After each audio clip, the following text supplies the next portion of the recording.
al-ma'ul bir, al-bir itu sumur ya. Jadi air sumur ini juga bisa kita manfaatkan untuk pakai membersihkan najis, membersihkan hadas, sekaligus dipakai untuk tahara, untuk bersuci, untuk wudhu.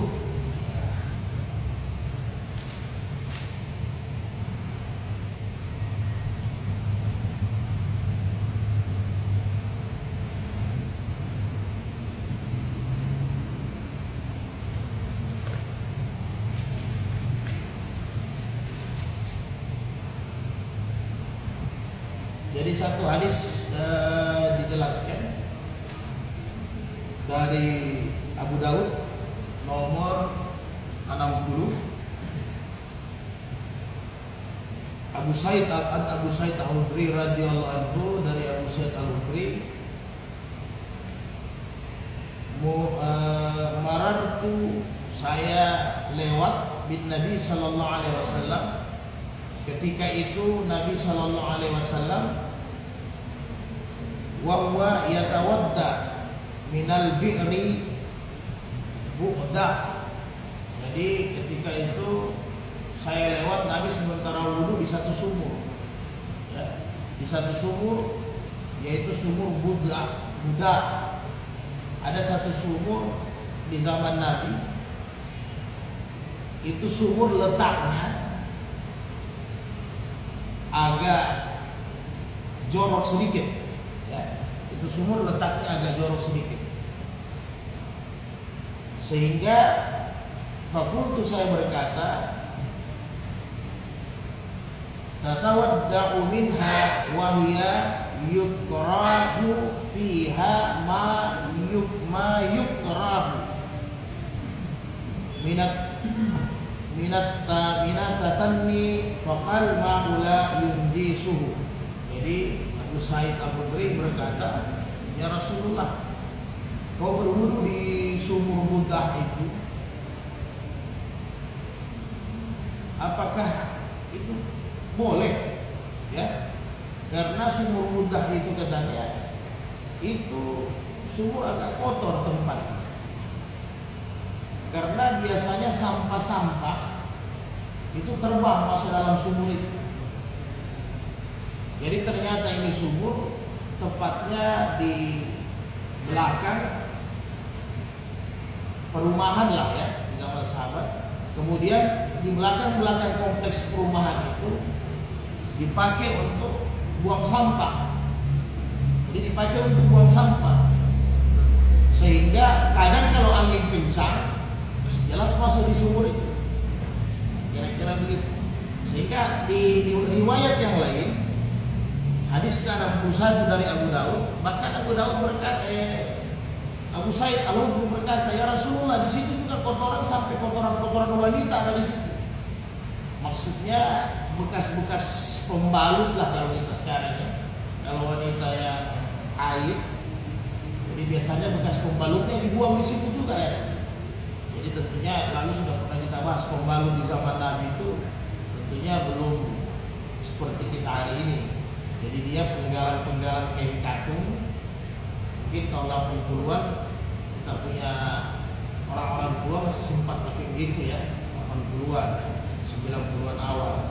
Jadi kain katung itu yang sejenis katung, model kapas, itu dipotong, digunting, itu dijadikan seperti pembalut lah sekarang ya, penahan darah kalau untuk haid. Kenapa di zaman Nabi juga harus begitu ya? Jelas, jangan sampai nanti dia menetes jatuh ya. Jadi kata Nabi sampaikan, saya wudu di situ. Ya. Al-ma'ula yunjisuhu, kalau air itu Nabi bilang memang dia suci, tidak ada yang bisa menyebabkan dia najis. Hanya gara-gara terbangnya itu bekas sampah-sampah. Walaupun nanti ini ada syarat. Periwayat di sini Abu Daud, ternyata teliti ini sumur. Ya. Ditelitilah ini sumur. Kalau sekarang sudah susah diteliti, karena sumur ini sudah masuk dalam bagian Masjid Nabawi. Jadi kalau pergi umrah atau haji bisa dicari melihat ada sumur. Itu itu sebenarnya kalau sudah umrah yang keempat kali atau umrah yang kelima kali, sekali-kali boleh lihat hadis, lihat sirah nabawiyah. Jadi perjalanan kita lebih banyak waktu kosong itu selain ibadah, boleh cek-cek itu, napak tilas sejarah-sejarah Nabi, ya. Atau ada yang bimbing nanti lihat, oh ini bekas Nabi pernah di sini wudhu, itu boleh keliling-keliling daripada waktu sia-sia ke pasar kan. Nah, tapi bagi yang sudah umrah sampai 4 kali, karena biasa supaya tidak ada kebosanan. Karena orang umrah itu kalau sudah berkali-kali juga tidak terlalu bagus manfaatnya. Hanya banyak pergi kuliner saja. Walaupun ada ayat untuk kuliner, tapi tidak ada manfaatnya juga.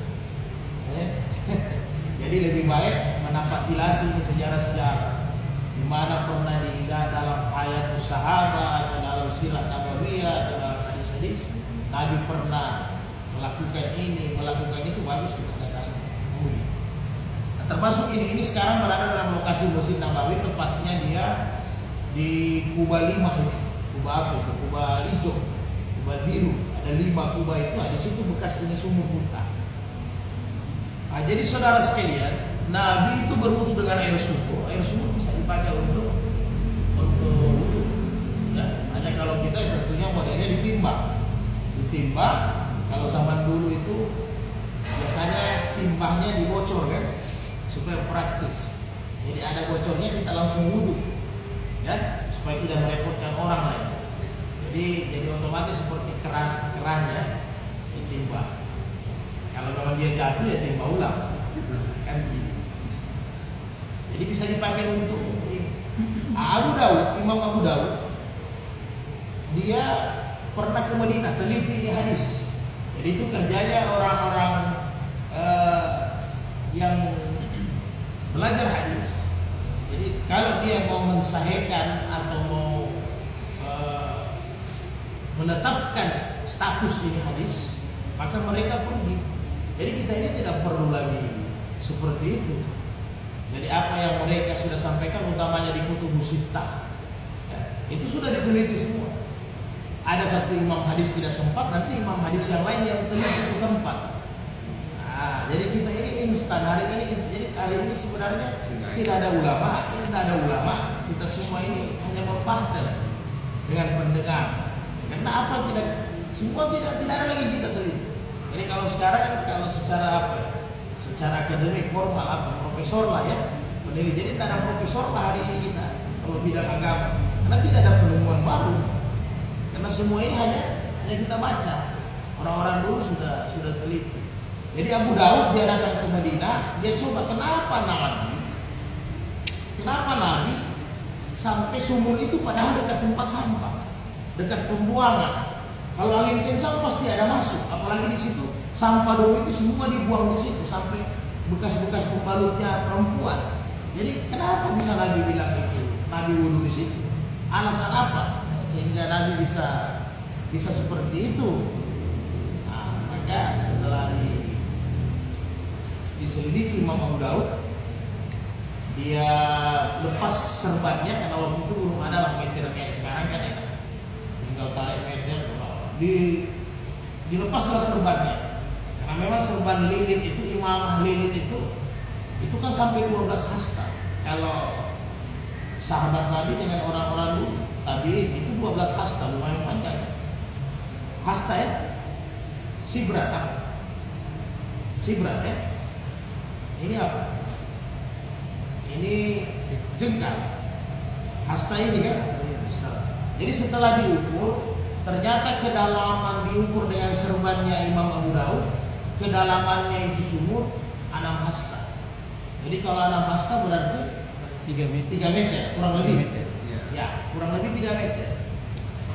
Jadi setelah diukur, ternyata kedalaman air, ini kedalaman air ya, yang basah ya. Yang basah airnya ini ternyata kedalamannya 3 meter. 3 meter. Sesuai tidak dengan hadis Nabi? Kalau sudah kedalaman 3 meter, ternyata dia punya kedalaman 3 meter. Karena Nabi jelaskan, idza kana al-ma'ul qullataini lan yahmilul habas wa fi lafzin lam yanjus akhrajul arba' wa sahihahu Ibnu Huzaimah. Jadi 3 meter itu dengan dalam 3 meter diameter sumur kurang lebih 2 meter persegi, itu sudah melampaui ya. Jadi kalau hadis Nabi bahwa apabila air itu telah terisi luas area itu kullatain, yang disebut dengan kullatain itu lam yahmil habas, dia tidak bisa lagi dikotori. Kullatain itu 200, ukuran kita sekarang 270 liter. 270 liter. Ya taruhlah kita genapkan, kita ambil mudah 300 liter. Ya. Nah, jadi kurang lebih 300 liter. Jadi kalau volume tempat itu, air itu tempat itu volumenya bisa 300 liter, berarti sudah kulai. Ternyata Nabi tanpa harus, ya kita tidak tahu, tapi tidak ada sejarah bahwa Nabi pernah ukur ini sumur, ya kan? Nah, ini sudah mungkin mukjizat Nabi. Jadi ketika Nabi wudhu di sumur itu, ya begitu. Berselang daripada itu 100 tahun kemudian, zamannya tabi'in Imam Abu Daud pergi ukur itu sumur. Jadi waktu itu belum ada perlebaran, belum dilebarkan itu Masjid Nabawi kan, itu sumur masih ada. Jadi setelah diukur, dibuang serban, kurang lebih 6 hasta berarti 6 meter. 6 hasta berarti 3 meter. 3 meter kedalaman air itu berarti pula pantas, walaupun dekat pembuangan sampah dari rumah-rumah sahabat, dekat pembuangan sampah biasa terbang sampah, tapi Nabi pakai wudhu itu air sumur. Karena memang jumlahnya itu air sudah pula, sudah boleh. Jadi bagaimana kalau sumur itu aman-aman saja, berarti bisa ada masalah. Kita pakai ya untuk air wudhu, maupun membersihkan najis dan hadas.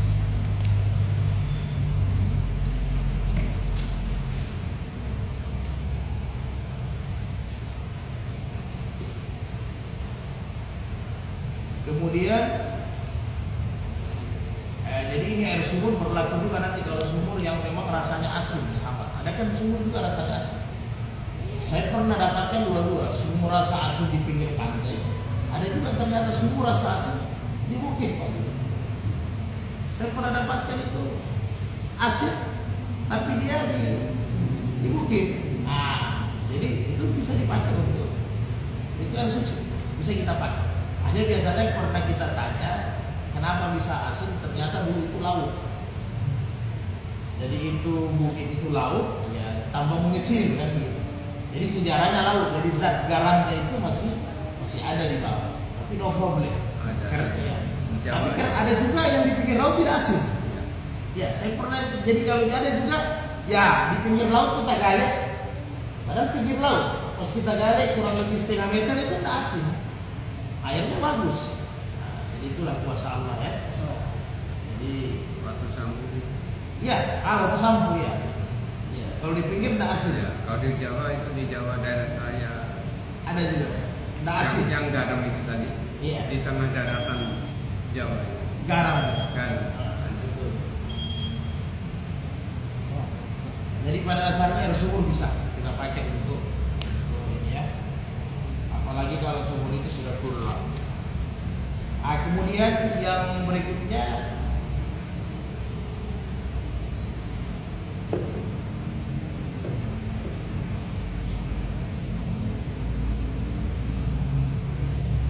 mata air ya.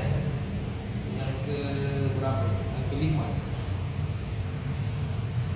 Jadi mata air juga itu suci mensucikan. Apalagi kalau mata air ini kan lancar ya. Jadi kalau yang dekat dari kita ini di Bionga ya, banyak orang pilih jadi rifla, orang banyak pilih santai-santai. Bionga lah, mata air. Mata airnya sudah ada dana desa saya lihat ya, mereka sudah semen dibuat seperti kolam. Nah, jadi itu bagus, bisa dipakai dan nampaknya lebih sehat juga daripada di kolam, karena kalau di kolam-kolam ya tidak bisa kita pakai. satu penggunanya banyak, memang pula, tapi orang sudah ada jelas orang kencing di situ kalau tempat mandi kan. Apalagi juga kalau mandi di kolam ini kita juga harus hati-hati. Kalau memang pagi-pagi orang pertama enak, hati-hatinya ya, karena tidak setiap hari kolam itu dibersihkan. Ada obatnya, karporitnya kan. Tapi kalau mau kolam yang lebih ini, saya lihat ada mata air juga selain yoga. Lolita Siburi. Sana juga. Lolita Di, Siburi. iya kalau Lolita Siburi memang air terjun, aman dia. Uniframan. Iya. Ini apa? Kabonena yang paling dekat. Ya Kabonena. Uniframan. Dimasuk dari apa saung itu, saung apa? Saung Pinang, saung Sangkuriang itu di belakangnya itu ada juga di situ untuk mandi. Karena di atas batu samping masjid. Jadi kita alhamdulillah bisa jaga sembahyang, bisa jaga salat. Kalau bawa anak itu juga mata air. Jadi dia tidak pakai tidak pakai pembersih karborit ya untuk kasih jernih air. Karena airnya jalan terus. Baru sudah modern dibuat kolam tehel, jadi lebih enak. Ya itu bisa. Jadi kalau itu kita pakai wudhu bisa. Karena memang dia air yang mengalir terus ganti. Ini kalau yang di bioma ini besar mata airnya, lumayan. Besar mata. Jadi orang-orang di bawah yang nyuci mobil kendaraan itu di bawah. Jadi orang kolam besar agak lumayan besar kolam. Jadi air juga lancar. Apalagi kalau kita dekat mata airnya, lebih sedang lagi ya. Di situ boleh, tidak ada masalah. Jadi Nabi juga sering, apalagi bilang Madinah itu daerah panas yang minta ampun. Ini juga sering Nabi terjadi begitu ya, seperti kita ada satu di apa? Ini juga boleh kalau sementara umrah pergi jalan-jalan. Dia di Goa Bani Haram, itu di Goa Bani Haram di bawahnya itu ada mata air. Itu dulu setengah mati air, ini mukjizat. Dipukul tongkatnya Nabi, itu keluar air. Ya, itu sekarang itu masih ada, tapi tinggal sedikit. Karena kalau terlalu diekspos nanti orang-orang jadi buat sirik ya.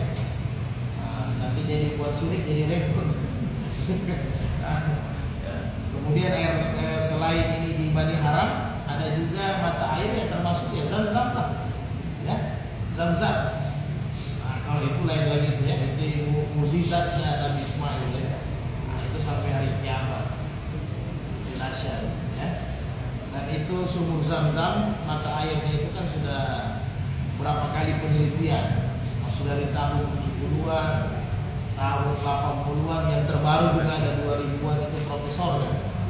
Jadi sudah begitulah. Jadi bisa dipakai wudhu, jelas kalau kita di Masjid Haram ya, memang kita pakai wudhu dari Zam-Zam, khususnya yang dekat sumur aslinya ya. Nah, kemudian kalau air Zam-Zam ini jangan terkecoh nanti juga. Kalau mau pakai wudhu boleh, tapi tidak semua di seputaran Masjid Haram itu air Zam-Zam. Yang di luar mau masuk kita atau di WC-WC-nya itu tidak air Zam-Zam, atau yang mau masuk pintu ada di situ hanya tertulis kan paling apa water drink minuman saja. Jadi kalau memang dia Zam-Zam dia tertulis itu Zam-Zam, water Zam-Zam. Jadi tidak semua. Jadi kalau mau aman ya di dalam Masjid Haram. Yang di luar itu tidak semua air Zam-Zam. Jangan terkecoh nanti bahwa besar jerken padahal bukan air Zam-Zam. Air Zam-Zam di belakang. Kalau mau yang puas nanti bisa pakai mandi. Jadi bisa dipakai air Zam-Zam boleh. Kemudian kalau air Zam-Zam yang ada di rumah, selain bak wudhu ini biasanya kan terbatas. Kita biasa dapat hadiah mungkin satu ini. Jadi bagaimana mau berkah? Ya, nah, ini sudah dibahas oleh para ulama. Imam Syafi'i sampaikan. Jadi kalau ada air Zam-Zam kita begini dan dia terbatas, kita kan jauh kalau mau pengirimannya juga mahal. Baru kalau mau cari asli online kalau bisa jangan, ya jangan. Karena air Zam-Zam yang asli itu memang ada beberapa ciri-ciri selain hologram. Utamanya di bawahnya, ya. Kalau di bawahnya ada tertulis umpamanya 5 liter, ya. Dia angsa liter. Jadi ada tertulis itu yang timbul ya, tapi tidak kelihatan kalau kita tidak teliti. Kemudian di sini juga ada tulisan timbulnya di botol yang 5 liter itu. Jadi tidak sembarang. Tidak semua, ya 80% tidak asli kalau kita beli di Indonesia ya. Apalagi berapa? Makassar. Iya, karena kalau kita minta kirim uang normal dari sana kira-kira sekitar 600.000. Kalau kita memang kirim dari sana pakai alurnya yang benar. Tapi kalau ada sudah dijual sampai 200-300, hati-hati. Ya, hati-hati. Apalagi model botolnya itu bukan, jangan terkecoh hologram biasa. Yang paling halus itu dibawa dengan di samping.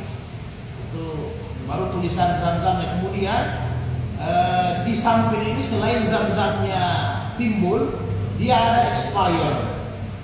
Jadi kalau yang tidak ada expired, hati-hati. Dia ada expired. Walaupun nanti expirednya itu 3 tahun. Nah, walaupun para ulama bilang bisa dipakai sampai berapa tahun, tapi itu tetap ada standar untuk cukai kan. Karena kalau tidak ada standar cukai itu tidak boleh. Karena cukai tidak kenal yang namanya mukjizat. Ya kan? Tidak kenal yang namanya mukjizat. Jadi aturan perdagangan ekspor impor segala sesuatu harus ada expired. Nah, itu biasa tidak ada baru expirednya itu expirednya timbul. Nah, yang asli. Jadi agak susah memang bedakan itu. Susah. Jadi kalau mau mudah, ada yang orang beli online ambil galonnya, kemudian ada keluarga yang baru datang umrah, babi ambil bedakan, pasti jauh. Nah, kemudian para ulama bilang kalau air sedikit terbatas, bagaimana supaya kita minum air zam-zam terus? Ya keutamaannya mas, Pak Guru. Jadi kalau ada kita punya galon 20 liter, ya. Ini tidak apa-apa, bismillah. Kita baca aja doanya yang populer itu ya.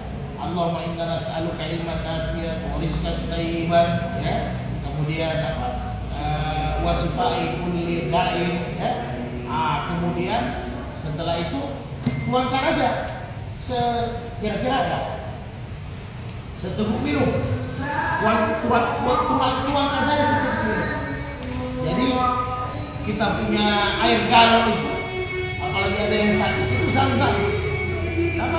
Begitu aja.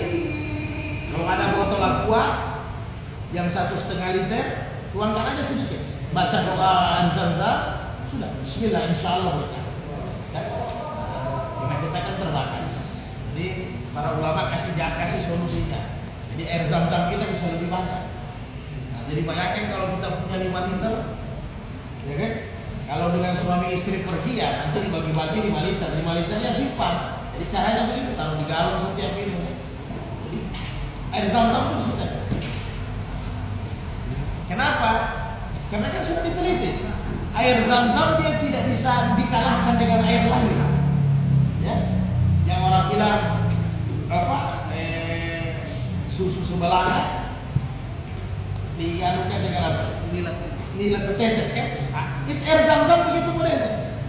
Air zam-zam dia, walaupun air itu banyak, kemudian diteteskan saja air zam-zam, maka air itu akan dikuasai oleh zam-zam. Begitulah kekuatannya air zam-zam. Karena tidak main-main. Dari zaman Nabi Ismail berapa ratus abad sampai kepada Rasulullah, sampai kepada kita. Jadi kita yakin aja, bismillah. Jadi kemudian yang populer juga sampai ada asbabun nuzul ayat di Ali Imran ayat 92. Nabi kalau sudah siang hari biasanya pergi di kebunnya Abu Talha. Orang di kebunnya Abu Talha, di situ ada mata air di kebun kormanya Abu Talha. Jadi Nabi biasa di situ bersandar, istirahat, habis itu wudu. Kadang juga salat. Nah, nama apa? Yang di Hayatus Sahabat juga ada, di Sirah Nabawi ada. Itu Bairaha ya. Sebab ini karena ini sangat Nabi suka itu mata air Bairaha. Sering Nabi kalau sudah siang datang ke situ, sandar sambil baring, habis itu wudu. Bahkan Nabi minum airnya Bairaha itu. Akhirnya apa? Abu Talha wakafkan, turun ayat itu kan, kamu tidak akan sempurna lantana birra hatta tunfiqu mimma tuhibbun. Sebelum apa yang kamu sukai, kau nafkahkan di jalan Allah. Ya Rasul, yang paling saya cintai ini kebun Bairaha, karena di situ juga kau suka, ada mata airnya. Saya wakafkan untuk umat, untuk masyarakat. Jadi ketika musim kemarau, Bairaha ini dipakai satu Madinah. Karena Abu Talha yakin kalau sudah diserahkan kepada Nabi pasti tidak kering, bisa dimanfaatkan. Dan terbukti ketika musim kemarau hampir kurang lebih 1 tahun semua orang gunakan ini bayraha, ini mata air dari bayraha. Jadi bagaimana pahalanya brutal ya? Jadi kita ini ada mau menghayal surga, agak susah kita mendapat surga ini. Sebenarnya kapling-kaplingannya sudah dikapling sama sahabat Nabi. Nah, tapi ya mau dia apa, tetap kita optimis, masih bisa. Minimal jadi ujung-ujung pintunya surga mas yang penting masih di sekitar itu ya. Karena sekarang agak sulit kita mau serahkan kita punya sesuatu yang terbaik, pasti agak sulit. Apalagi kalau pikiran masih masa depan.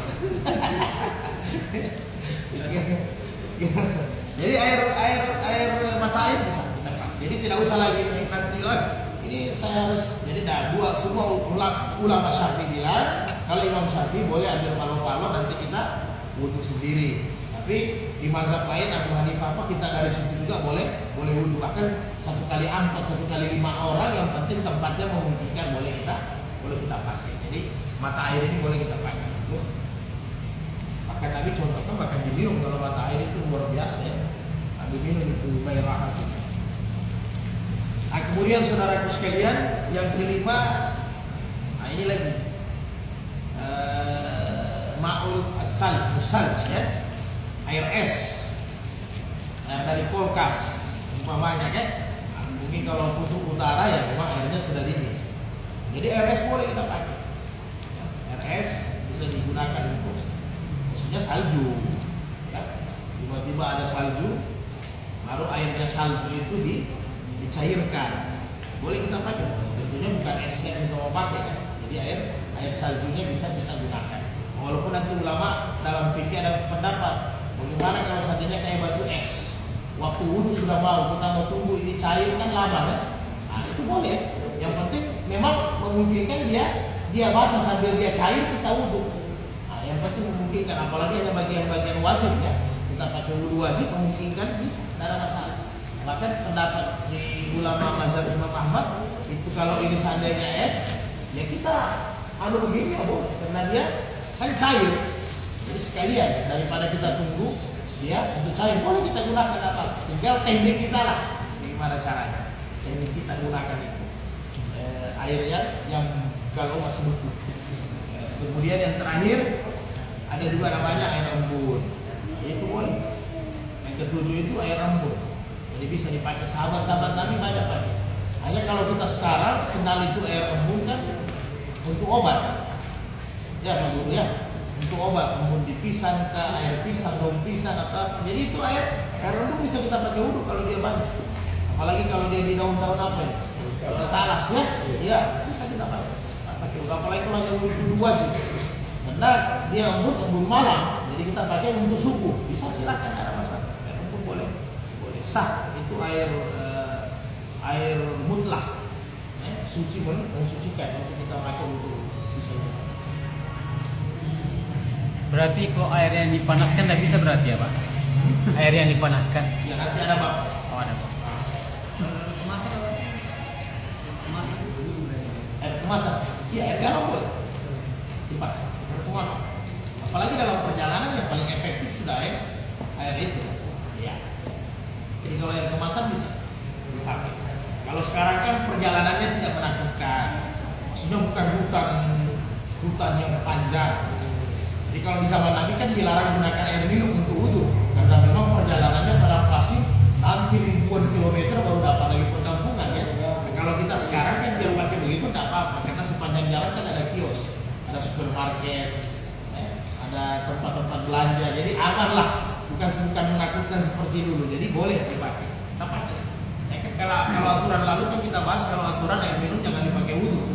Itu kalau terbatas dan memang itu dalam hutan yang memang tidak ada lagi tempat kita untuk cari air, itu tidak boleh kita pakai air minum. Tapi kalau memang sekarang kan gampang aja, kita jalan kemana pun tetap perkampungan ada. Paling tidak SSS 3 kilo di kampung lagi.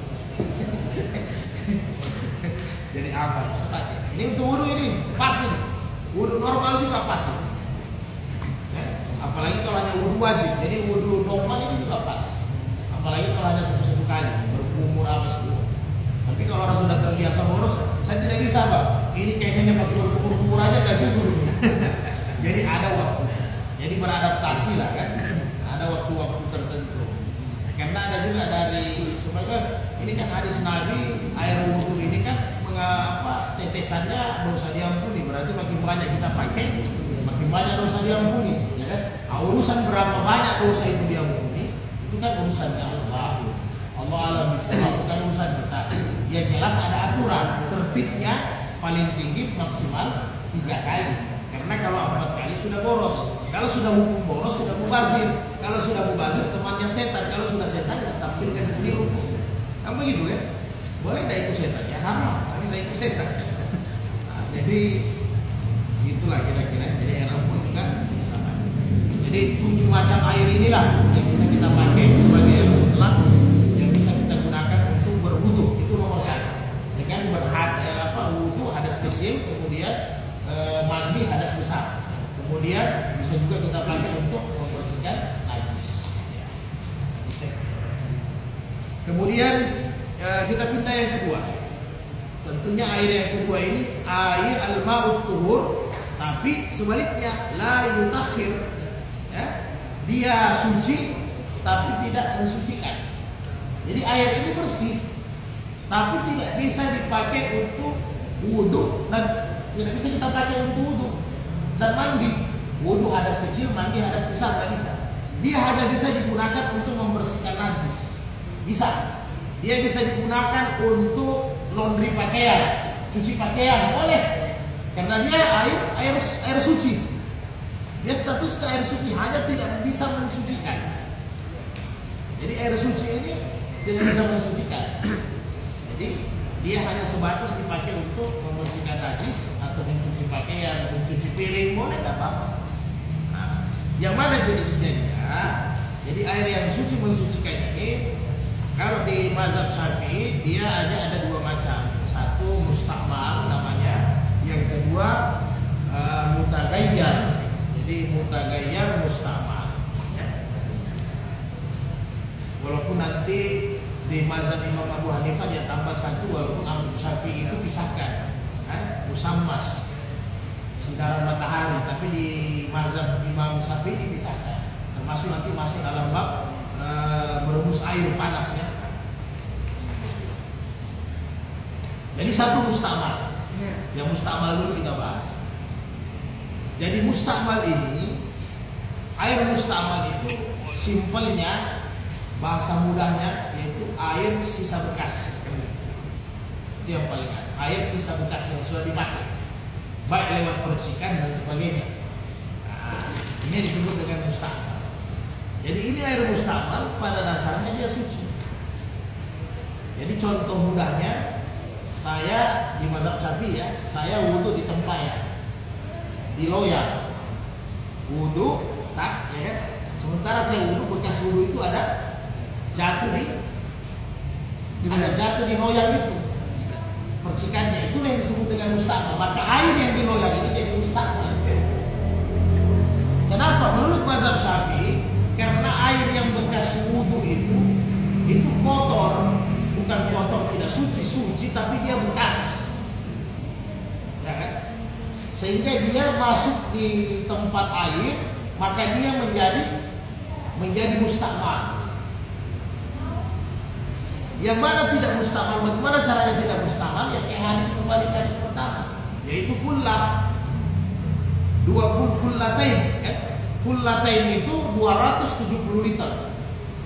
270 liter itu kullatain. Jadi kalau diameternya kurang lebih 1 meter boleh, tergantung kedalamannya. Jadi kalau dia ukurannya 1 meter, berarti kedalamannya kurang lebih 1 meter. Itu kalau kullatain. Kalau memang dia 2 meter, berarti setengah meter kedalamannya sudah kurang lebih 300 liter. Kalau drum 200 liter kan drum dulu yang Pertamina punya. Ya, itu 200 liter. Jadi kurang lebih setengah drum lagi. Jadi 300 liter. Itu pula kurang lebih begitu. Drum itu kan tingginya kurang lebih 1 meter lebih. Ya, diameternya mungkin 1 meter juga. Nah, jadi kurang lebih nanti dia ketinggian 1 meter, diameter hampir 2 meter. Nah, itu bisa jadi kullah. Ya drum lah, 2 kali drum supaya mudah, atau 1 drum setengah. Sudah 300 liter, begitulah jumlahnya kula. Jadi kalau modelnya di kula begitu, maka menurut Imam Syafi'i dia tidak mustakmal. Tidak mustakmal. Makanya kalau di Jawa kan ada, di Anu juga ada, di beberapa tempat ini di Sulawesi Tengah, di situ daerah trans.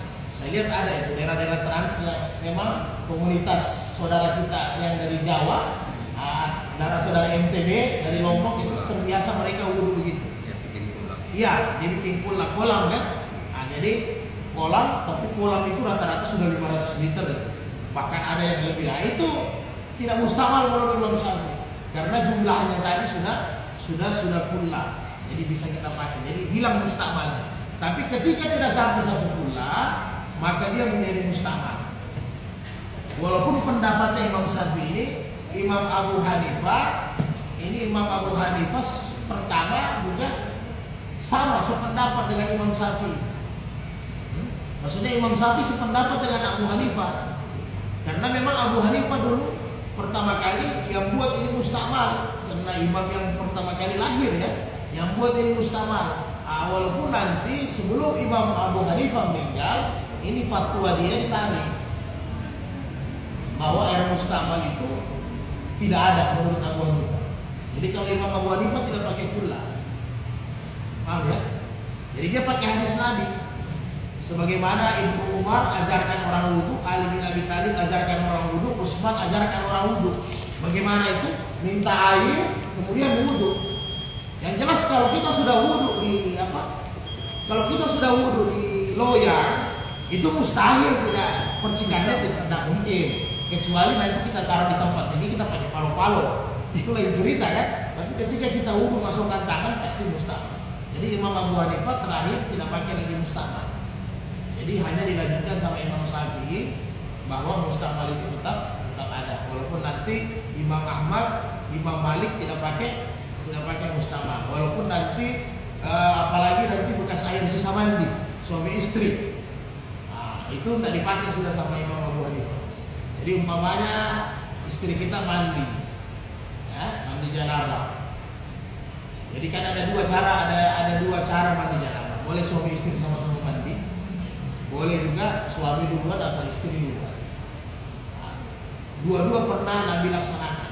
Jadi ditanya sama Aisyah, apakah anda mandi janabah sendiri atau bersama Nabi? Kata Aisyah, dua-dua pernah. Pernah saya mandi bekas air mandinya Nabi, pernah juga kami mandi sama-sama. Ini romantisnya Nabi lah di rumah tangga. Jadi dibuat, ya jangan juga harus mandi, jangan juga kaku. Oh, ayo mandi sama-sama terus. Nah juga sekali-kali. Iya, selesai. Apalagi kalau pengantin baru agak repot. Jadi kalau pengantin baru nggak usah buat mandi sama-sama dulu lah, karena suasananya kan masih asik semua. Ya Pak Guru. Nanti yang sudah 20 tahun berumah tangga sekali-kali lah ya. Nanti repot ya, sekali-kali supaya ada nostalgianya kan, ada romantisnya kan begitu. Jadi iya kalau Maimunah ya makanya itulah hebatnya Nabi sampaikan bahwa wanita-wanita Ansar itu, apalagi wanita Ansar. Jadi wanita Quraisy jadi berani gara-gara wanita Ansar. Wanita-wanita Ansar itu Nabi bilang hebat. Jadi mereka tidak malu sedikit pun, apalagi masalah hukum. Kan dia ceplos-ceplos kan kalau wanita Ansar. Bagaimana kalau Aisyah bilang, iya itu kain kaki kau letakkan di situ. Dia tanya lagi, diletakkan di mana? Ya maksudnya Aisyah ya letakkan di kemaluan, tapi wanita Ansar tanya, di mana diletakkan? Kan begitu. Mereka mau jelas. Nah, sehingga sahabat istri Nabi yang satu yang Maimunah bilang, ya saya dengan Nabi biasa mandi, bahkan kami berebut air, ya kan? Nah, ini bermain-main di tempat mandinya Nabi. Bahkan kami berebut air dengan Nabi, kan? Kira-kira begitu Pak, kan? Tapi jangan sampai anak menangis repot nanti. Jadi itulah status mustakmal, ya. Jadi mustakmal. Jadi air mustakmal ini, menurut Imam Syafi'i, air mustakmal ini tidak bisa digunakan. Tetapi beberapa imam mazhab lain, tapi jangan kita sengaja maksudnya ya. Nah juga kita sengaja sudah tahu itu hanya air ditumpahin, kita berkumur-kumur di situ di atas, itu parah itu.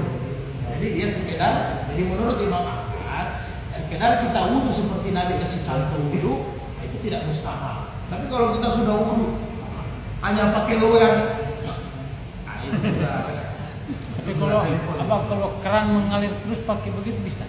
Maksudnya apa? Saya kan air loyang toh, tapi kita jalan terus keran.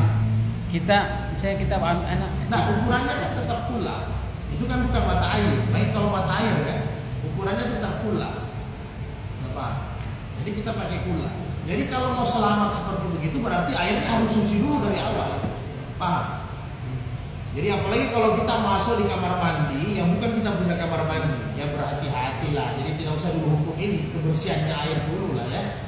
Jadi kalau kita masuk di kamar mandi selain kebiasaan kamar mandi kita, kayaknya agak sulit ya. Makanya setiap masuk di kamar mandi apalagi dalam perjalanan, alangkah bagusnya kalau ada botol sendiri, cerek sendiri. Kalau tidak, air di situ tumpah dulu lah ya. Jangan digunakan, kecuali mau gunakan air sendiri karena pasti air-air yang ada di kamar mandi di WC tidak bisa kita ganggu ya, apalagi bilang di bandara, di pelabuhan, ya di terminal, apalagi terminal subhanallah ya. Bahkan di tempat apa pula di rumah sakit, di poli, di mana ada jaminan itu, di UGD apa. Jadi kalau kita mau selamat bawa tempat sendiri, kalau tidak ember itu ya buang dulu airnya kan. Kita buang supaya kita dapat air bersih. Nah, setelah itu Anda putar keran, ya kan? Kemudian Anda putar keran, Anda wudhu di keran yang tumpah jalan. Boleh saja dijus, boleh, tidak apa-apa. Apa saja. Yang saya pikir ini ente putar keran hidup dari airnya mau dibersihkan, kan gitu. Jadi bersihkan dulu airnya. Jangan sampai airnya itu tidak bersih. Itu buang air apa semua. Karena pasti orang paling banyak lah 90% penelitian WC itu bau kencing. Yang baunya bukan lantainya, tapi dindingnya. Berarti 90% orang kencing berdiri. Iya. Ya, nah, pasti itu. Di sini Ya, kan? banyak. Coba masuk 90% masuk di WC, pasti dindingnya bau. Bukan lantainya, kalau lantai yang normatif itu. Tapi kalau sudah dinding yang bau yang kuning, berarti orang semua kencing berdiri pasti. Jadi kalau sudah orang kencing berdiri, ember di kamar mandi jarang tingginya 1 meter lebih. Rata-rata ember cat. Jadi kalau sudah tingginya ember cat, ya tingginya ember cat